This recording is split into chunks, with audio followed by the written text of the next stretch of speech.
Bonjour à tous. Bonjour mes amis. Je fais cette deuxième vidéo sur la comparaison entre M. Kémy Séba et Bandakani, qui sont deux grandes figures du panafricanisme. Dans cette deuxième partie, nous allons nous focaliser sur le caractère de ces deux personnages. Il est inutile de rappeler que Bandakani et Kémy Séba sont deux grandes gueules du panafricanisme, au sens figuré comme au sens propre. J'aime toujours revenir sur cette vidéo qui avait eu lieu lors des awards du panafricanisme au Cameroun, parce que c'est un moment qui souligne très bien le caractère des deux personnages. Regardons cette petite vidéo.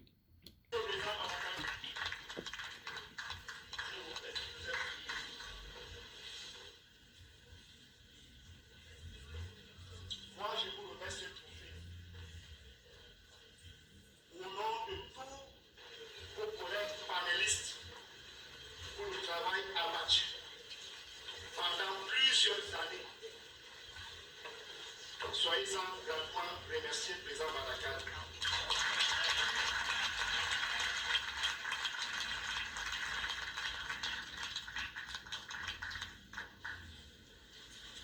Je vais demander à mes collègues de donner ce mot de vie.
Ce qui est intéressant dans cette vidéo, c'est ce que dit Kémy Séba à la fin.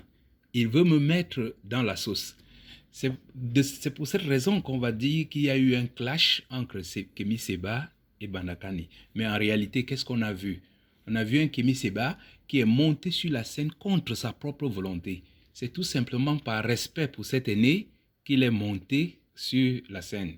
Et de l'autre côté, on a vu un Bandakani, je ne dirais pas dictateur, mais qui impose sa volonté, et même sous la menace du chantage. Alors il disait que si Kémy Séba ne montait pas sur scène, il allait descendre. Donc vous comprenez que c'était une forme de chantage. En acceptant son prix, M. Bandakani va faire deux mensonges. Il dédie ce prix-là aux dirigeants africains qualifiés de dictateurs par l'Occident et repris encore par certains panafricanistes. Deuxième mensonge, il dit qu'au Cameroun, les populations s'expriment librement et au pays de Paul Biya, aucun activiste n'a encore été expulsé pour ses opinions contre Yaoundé. Je vous rappelle que ce jour-là, Kémy Séba a reçu également un prix, mais en refusant son prix, il a dit deux vérités, qu'il prendrait son prix le jour où la lutte anticoloniale contre le franc CFA et contre les dictateurs africains seront vaincus. Deuxièmement, il dit, Bandakali a voulu me mettre dans la sauce. C'est pour ça que je vous ai passé cette vidéo. Donc à partir de cette vidéo, nous allons, en rappelant que dans la première partie, nous avions vu qu'en termes d'apparence vestimentaire, M. Bandakali n'avait rien de panafricain. Et cette fois-ci, nous allons aborder un deuxième caractère qui est, en deuxième partie, le caractère de ces deux grandes gueules du panafricanisme. J'ai pris là 10 caractères. Bon, chacun peut sélectionner les caractères qu'il veut et se lancer dans ce jeu de comparaison. Commençons par le caractère trempé ou superficiel. Pour moi, rien qu'à partir de la parure vestimentaire ou du nom, je peux dire que le président Bandakani est un panafricain superficiel, alors que Kémy Séba, on peut dire un panafricain trempé. Parce qu'aller jusqu'à changer son nom pour prendre un nom africain montre très bien qu'on sait où on va. Deuxièmement, garder des prénoms comme André Gilbert, qui sont les deux prénoms du président Bandakani, montre très bien que c'est peut-être un panafricanisme vrai, mais ça reste de façade. Parce que quand on est pénétré par le panafricanisme, on ne porte pas des prénoms dont on ne sait pas d'où ça vient. J'ai regardé sur Wikipédia André, on dit que André était surnommé entre autres le monstre de Rostov. Il est classé parmi les plus grands criminels et maniaques du siècle. Est-ce que vous êtes fiers de porter de pareils noms? C'est pour ça que j'invite les Africains, quand vous portez tous ces prénoms, Hervé, Emmanuel, Paul Barthélemy et tout ça, faites attention, vous ne savez pas quels sont ceux qui ont porté ces noms dans le passé. Prenez le nom de vos ancêtres, au moins vous savez à quoi vous vous référez. Deuxième caractère, la mobilité. Il faut dire que le président Bandakani est un casanier, c'est-à-dire vraiment, lui, son panafricanisme se limite quasiment à Douala, et même à Douala, il faut dire Nebel. Parce que, à cause de son panafricanisme cantonné dans une ville, ça impacte énormément tout ce qui est dans son environnement. Prenons par exemple, il a créé un parti, le NMP, qui est en fait un parti politique qui est réduit quasiment à son petit quartier à Nebel, à Newbel. Et ça a aussi un impact sur la chaîne Afrique Média. Voilà une chaîne qui s'était projetée sur l'Afrique. Mais à cause de ce caractère casanier, elle est réduite à une seule antenne dans la ville de Douala. Il n'y en a plus à Yaoundé, ni à N'Djamena, ni à Malabo, ni au Gabon. Il y avait même des représentants d'Afrique Média en Côte d'Ivoire. Il y a un certain Samba David qui avait été empoisonné, mais il était quasiment comme une antenne d'Afrique Média. Mais tout ça s'est réduit au personnage d'Afrique du président Bandakani dans le littoral, à Douala et à Newbel. En comparaison, on peut dire que Kémy Séba est un panafricain mobile. Je dirais même qu'il a la bougeotte parce qu'on le voit quasiment sur tous les continents. Et c'est pour cette raison qu'il a créé l'association Urgence panafricaine, qui est quelque chose qui implique quasiment tous les Africains de tous bords. Abordons cette fois-ci l'aspect cultivé. Disons-le très clairement, j'ai appris beaucoup auprès de ces deux grands personnages du panafricanisme, aussi bien sur le plan de la politique, la religion, la géopolitique ou la guerre des influences. Ces deux personnages qui lisent beaucoup et qui partagent leur lecture avec nous. Troisième caractère, des grandes gueules. Alors là, je vous le dis très clairement, qui peut dire le contraire? Ces deux personnages qui disent ce qu'ils veulent, ils soutiennent fort leur position, ils sont très difficiles à convaincre. Donc, ce qui fait que par moments, on se demande, est-ce qu'ils sont vraiment conciliants? Est-ce qu'ils sont inflexibles? Ce sont des choses qu'il faut souvent garder en mémoire quand vous discutez avec ces deux personnages. Sont-ils courageux? Je dirais oui, chacun à sa manière. Parce que Kémy Séba voyage à travers le monde, mais il sait très bien que ces oligarques-là ne l'aiment pas. De même pour le président Bandakani, tout en restant casanier, il faut dire qu'il faut une certaine dose de courage pour parler au pays de Paul Biya. Parce que je vous assure, le régime Biya est l'un des régimes les plus violents de la planète. Mais tout ça saupoudré par un bavardage autour qui fait croire que les gens sont libres. Non, avoir des gens comme Bandakani qui parlent au Cameroun, je vous dis, il vous faut une sacrée dose de courage.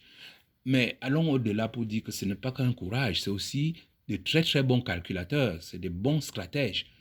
Je vous assure que Kémy Séba ne serait pas venu au Cameroun si cet événement n'avait pas lieu quelques jours avant la Coupe des Nations.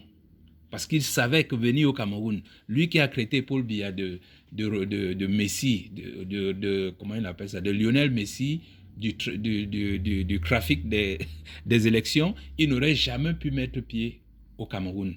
Mais il a fait de très très bons calculs parce que c'était difficile d'arrêter un Kémy Séba au Cameroun à quelques jours de la Coupe des Nations. Générosité, franchement, ceux qui connaissent le président Bandakani dans la vie privée ou même dans la vie publique savent que c'est quelqu'un de généreux. C'est pour ça, parfois, on se demande si ce clash qui avait eu lieu lors de cette cérémonie, ce n'était pas parce qu'il voulait partager ce prix avec tout le monde. Mais je vous dis, on ne va pas étaler la vie privée du président Bandakani ou de Kémy Séba ici. Ce sont des gens qui font de leur mieux pour soulager ceux qui sont autour d'eux.